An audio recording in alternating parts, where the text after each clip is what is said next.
We're here with Tina Greenbaum, who is the founder and CEO of Mastery Under Pressure. Tina, thank you and welcome to this interview session. Thank you, Steve, for having me. So let's start with the basics because the people watching may not be that familiar with it. Tell us, what exactly is Mastery Under Pressure? Mastery Under Pressure is a program. It's actually a promise. If you think about anxiety at one end and peak performance at the other, we take you from one level to the best level that you could possibly be. Sounds like a heck of a promise. Have clients been successful with this program? I have had many clients that have been unbelievably successful with this program. Matter of fact, they can't even believe how successful they've been. Well, that's terrific. But obviously, these are people who started at a fairly low level, right? No, absolutely not. People can come in at any level. Actually, we do fantastically well with the people who are at the top of their game or think that they're at the top of their game. And we have a saying in Mastery Under Pressure. It says, make your best better. And what exactly do you mean by that? Make your best better. What we mean by making your best better is you're already great. You know, everybody has blind spots, and we help you find them and see those patterns so that you can see them well ahead of anybody else and then change direction at will. That's terrific. Now, I've heard you say that leaders actually have a responsibility to do Mastery Under Pressure. Why is that? I believe that leaders have a responsibility to do Mastery Under Pressure because they have a responsibility to be the best leaders that they can possibly be. They have a lot of people that depend on them. And when that leader can be that person that is calm, cool, and collected in all kinds of situations, everybody wants to work for them and with them. I've spoken to people who've done your Mastery Under Pressure program. I'm impressed with their poise and their ease. Is that an outcome of doing your program? That is definitely an outcome of doing the program.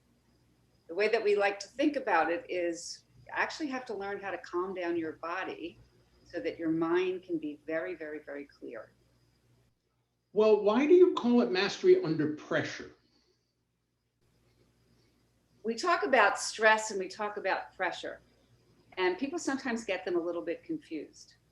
We are really talking about the kind of pressure that you feel a little bit out of control. And when you feel out of control, we want to be able to put you back in the driver's seat so that you can perform again at your best in high stakes, high pressured environments. So you think, would you say that Mastery Under Pressure is an individual program? Mastery Under Pressure is both an individual and a group program. We start with the individual and what goes on between your ears, between you, and then you take that person into your environment. So when you have an entire team that is trained in the same way, you're all speaking the same language, and it is very powerful. That's terrific. On a personal note, I'm a avid poker player, and I play at casinos and I play at poker parlors. Would Mastery Under Pressure help me control my tells? Oh, absolutely. You know, a lot of times people are under a lot of pressure and not everybody knows it. And we can't help what happens sometimes inside, but we don't want everybody else to know what we're feeling. So if you can have that poker face and be calm, cool, and collected to everybody else, you're in charge. So Mastery Under Pressure is really Mastery Under Poker, is what you're saying. That sounds like a new logo for us.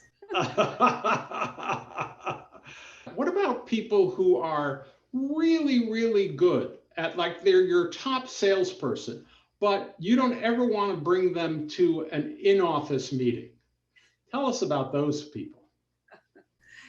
Those people have blind spots. They're actually really good at what they do, but they don't necessarily have an insight into how they impact other people. And so we go back to that point that if you know your patterns and how you affect other people, and you want to change certain things, that puts you back in charge, so that you want to be the person that everybody wants to have come into a meeting, in addition to being the most amazing salesperson in the team. Thank you. I've noticed that a lot of times you suggest to CEOs that their entire organization do mastery under pressure. Why do you tell that to CEOs? CEOs obviously are the head of the company, and they are the face of the company. And everything comes from the top. So what do you want to filter down? If you value those qualities of being calm, cool, and collected in high pressured and high stakes environments, wouldn't you want your entire organization to have those same skills? And then you've got everybody that has the same language. You're all speaking the same. And that, again, is extremely powerful for an organization. Tina, Ms. Greenbaum, it has been an absolute pleasure to talk to you today. Is there anything else you'd like to tell our viewers? I'd like to tell our viewers that a lot of times being in control of our lives, we think about being in control of other people or other situations. But real control in your life means being in control of yourself and having choice at the behaviors that you choose. And mastery under pressure gives you that kind of option.